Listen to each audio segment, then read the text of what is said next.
Hello दोस्तों। तो आज शुरू करते हैं कोई नई स्टोरी। ये स्टोरी कुछ हटके है, ये लव स्टोरी भी कह सकते हो, या आप सुनोगे तो ना आप डिसाइड कर लेना ये कौन सी स्टोरी है। पर है बहुत थोड़ा सा, आप इसमें कह सकते हो टेक्निकल भी रहेगी, इसमें टेक्निकल लैंग्वेज भी रहेगी, आपको थोड़ा कुछ नॉलेज भी सीखने को भी मिलेगा। तो ये स्टोरी है आकांक्षा और श्रद्धा की। तो स्टोरी के जो कैरेक्टर वो आपको स्टोरी के साथ पता लगते रहेंगे।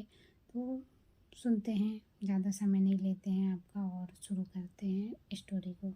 और हाँ, स्टोरी ज़्यादा बड़ी नहीं रहेगी और बहुत छोटे छोटे मोमेंट वो नहीं, सिर्फ मेन मोटिव रहेगा कि स्टोरी में चल क्या रहा है। जो अलग अलग पार्ट्स होते हैं सिचुएशन, वो आपको बस पता लगते रहें।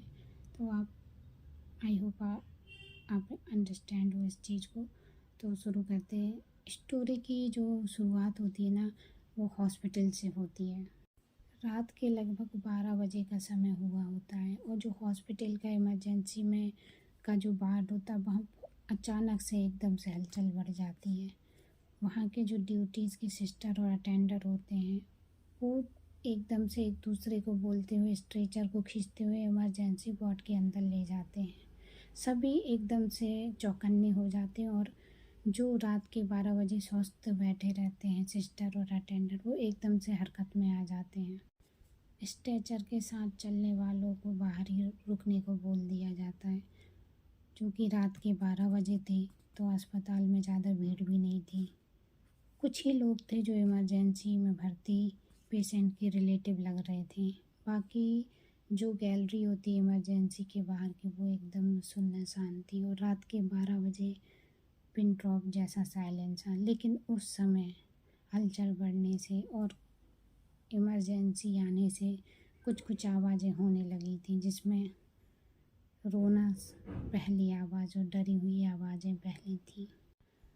हॉस्पिटल की जो सिस्टर होती हैं, वो कुछ फुसफुसाहट के साथ बातें कर रही होती हैं, जिससे ऐसा लग रहा था कि कुछ सीरियस मैटर है। ड्यूटी डॉक्टर्स को भी फ़ौरन इन्फॉर्म कर दिया था और जो स्टैंड बाय दूसरे सपोर्टिव डिपार्टमेंट के लोग थे, साथ में उनको भी इंफॉर्मेशन दी गई थी कि यदि कोई इमरजेंसी होती है तो उनको भी बुलाया जा सकता है। कुछ ही देर में डॉक्टर्स भी इमरजेंसी रूम पर जाते हुए दिखाई देने लगते हैं। इमरजेंसी के बाहर का माहौल हमेशा की तरह गमगीन होता था और आज भी था। 2 लोग बाहर सहमे सदमे में थे, जिनके चेहरे देखकर लग रहा था कि भगवान से प्रार्थना कर रहे होंगे कि कोई अनहोनी ना हो जाए। बस जो भी है आपके हवाले है। कुछ समय ही बीता था कि एक नर्स आकर उन 2 लोगों को एक पर्चा थमा देती है और भरने को कहती है, जिसमें से एक पूछता है कि ये क्या है। तो इस पर नर्स कहती है कि कुछ फॉर्मेलिटीज़ हैं, आप इसको भर दो और हाँ, कोई बड़ा हो तो आप उन्हें बुला लीजिए, बाकी डॉक्टर आकर आपसे बात करेंगे। इमरजेंसी के बाहर बैठे दोनों छोटी उम्र के थे और बहुत ही सहमे और डरे हुए थे। उनके हाथ पैर लग रहा था काँप रहे हैं और वो बहुत घबराए हुए थे। और दूसरी ओर नर्सिंग स्टेशन पर बैठी 2 सिस्टर आपस में बात कर रही थी कि बहुत बुरा हुआ, बचने के चांस कम हैं, बहुत बुरी हालत है, बाकी ऊपर वाला देखेगा। फॉर्म को ही भर रहे थे वो दोनों कि कुछ पुलिस वाले वहाँ आ जाते हैं और नर्स से कुछ पूछकर उन दोनों की ओर बढ़ जाते हैं। उनमें से एक पुलिस वाला कहता है, सिविल लाइन में जो एक्सीडेंट हुआ था उसके साथ कौन था? पुलिस वाले के पूछते ही दोनों खड़े हो जाते हैं और दर्द भरी आवाज़ में हामी भर देते हैं।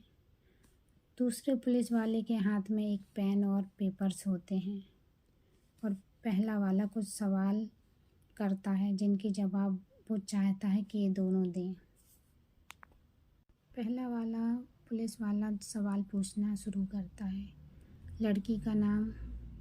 तो इस पर जवाब देते हुए कहता है कि आकांक्षा, उम्र 25 साल।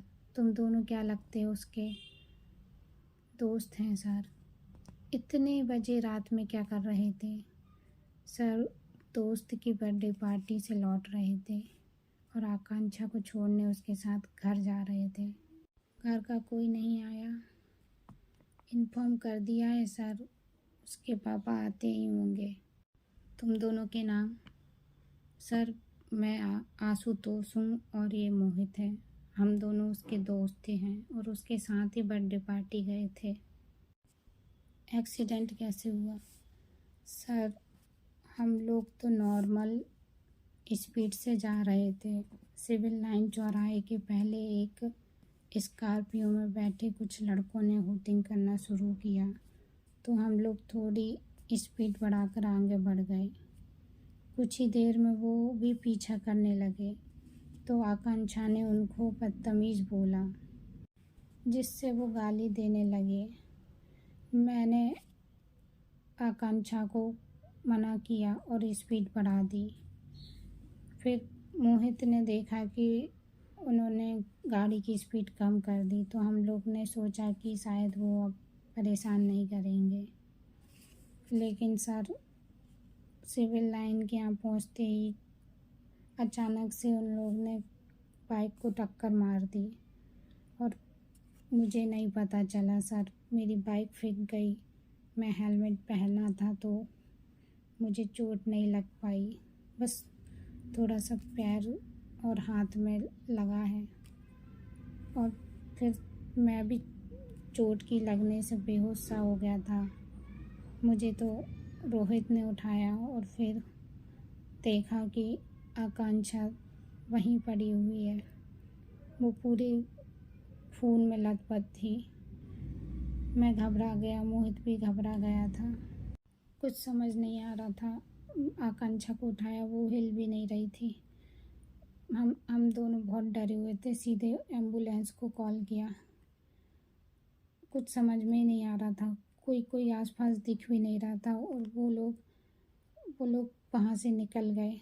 घबराने के कारण हम ना उसका नंबर देखा, ना कुछ भी नहीं देख पाए सर। अच्छा तो कौन से कलर की थी गाड़ी? सर वो ब्लैक कलर की स्कॉर्पियो थी। तो आकांक्षा तुम्हारे साथ बैठी थी? जी सर, आकांक्षा मेरी बाइक पर बैठी थी और मोहित दूसरी अपनी बाइक चला रहा था। पुलिस वाला सवाल पूछ ही रहा था कि मोहित क्या हुआ? आकांक्षा को रोते हुए एक आवाज़ आई, कहाँ है आकांक्षा? क्या हुआ? ठीक तो है ना वो? इस पर पुलिस वाला बोलता है, आप तो कब कभी आवाज़ में बोलते हुए, मैं उसका पिता हूँ और ये उसका भाई है। सर क्या हुआ? देखिए सर, सिविल लाइन के पास कोई गाड़ी वाला टक्कर मार कर चला गया और आपकी बेटी का एक्सीडेंट हो गया। सर हौसला रखिए, सब ठीक हो जाएगा। और हाँ सर, सुबह पुलिस स्टेशन आकर रिपोर्ट करा देना और बाकी की जो भी बात है सुबह आकर करेंगे। और हाँ, तुम दोनों के बयान भी लेने होंगे तो पुलिस स्टेशन में आकर दे देना। ठीक है सर, आशुतोष और मोहित दोनों बोलते हैं। फिर दोनों पुलिस वाले नर्स से कुछ बात करते हैं और वहाँ से चले जाते हैं। बेटा कैसी है आकांक्षा? अंकल उसको अंदर ले गए हैं, डॉक्टर भी हैं वहाँ। अभी कोई भी बाहर नहीं आया है और कोई ने कुछ भी नहीं बताया कि क्या हो रहा है और अंदर क्या चल रहा है। ये क्या हो गया मेरी बेटी को? मैंने मना किया था इतनी रात को नहीं जाया करें। ये क्या हो गया? उसकी माँ को मैं क्या बताऊँगा? तो आशुतोष कहता, अंकल धीरज रखिए, सब ठीक हो जाएगा, उसको कुछ नहीं होगा। और अभी आंटी को कुछ मत बताइएगा, वो घबरा जाएंगी। इतने में कुछ और डॉक्टर आते हैं जिनमें से एक लेडीज़ डॉक्टर होती है। डॉक्टर को देखकर आकांक्षा के पिता पूछते हैं कि कैसी है? तो वहाँ से एक तेज़ आवाज़ में आंसर मिलता है, देखिए मैं अभी आई हूँ, अंदर जाकर देखूँगी सिचुएशन क्या है, फिर ही आपको सब कुछ बता पाऊँगी। अभी मैं कुछ नहीं कह सकती हूँ, अभी मुझे जाने दीजिए, इमरजेंसी है। ऐसा कहकर वो डॉक्टर इमरजेंसी के अंदर चली जाती है। नर्सिंग स्टेशन में फिर फुसफुसाहट होती है। अरे इसकी ड्यूटी है आज, आज तो मर गए। अरे ये अच्छी डॉक्टर है पर इतनी खड़ूस है, कुछ भी किसी को कुछ नहीं समझती, ना किसी की सुनती है, बस खुद की मर्जी चलाती है और हमेशा गुस्से में रहती है। इस पर दूसरी नर्स कहती है कि हाँ यार, मैं तो इसके साथ ना ही फंसूँ तो अच्छा है, वरना इतना डांटती है बेवजह, कुछ भी कहती रहती। अब देखना, इसको रात को बुलाया है तो पूरा गुस्सा स्टाफ पर ही निकालेगी। पता नहीं अपने आप को होड़ की परी समझती है, किसी को कुछ नहीं समझती है। लेकिन कुछ भी कहो, इंटेलिजेंट बहुत हैं, सीनियर डॉक्टर भी इसकी तारीफ़ करते हैं। सब पेशेंट इसके हाथों अच्छे होके जाते हैं। बस दुआ है, आई है तो इसको भी बचा ले भगवान। पर है तो खड़ूस। ये सब उस डॉक्टर की बात कर रहे होते हैं जिसका नाम श्रद्धा होता है। और दूसरी तरफ इमरजेंसी वार्ड के अंदर आकांक्षा को इमरजेंसी सपोर्ट दे दिया गया होता है और सारे डॉक्टर एग्जामिन कर रहे होते हैं। तभी डॉक्टर देखते हैं कि वाइटल्स है ना, जो नॉर्मल से एकदम से धीरे धीरे नीचे जा रहे हैं। डॉक्टर आपस में डिस्कस करते हैं, वो एग्जाम करके देखते हैं कि कुछ बोन्स डिसलोकेट हुई हैं और पैर में फ्रैक्चर आया है, हाथ भी डिसलोकेट हुआ है। दूसरी तरफ जो डॉक्टर रहते हैं वो कहते हैं कि सीटी स्कैन करना पड़ेगा, मे बी इसमें क्लॉटिंग हो सकती है या ब्लड हेमरेज हो सकता है, ट्रॉमा कुछ भी हो सकता है। तो अभी पेशेंट की कंडीशन बहुत ही क्रिटिकल है, इसको देखते हुए हो तो वेंटिलेशन सपोर्ट पे रखना पड़ेगा। सारे डॉक्टर आपस में डिस्कस करते हैं कि क्या किया जाए। फिर उसमें से एक डॉक्टर, जो डॉक्टर लेडी श्रद्धा होती हैं, वो इमरजेंसी वार्ड से आती हैं और पूछती हैं कि यहाँ फादर कौन है। तो जो आकांक्षा के पिताजी हैं बोलते हैं जी डॉक्टर मैं हूँ।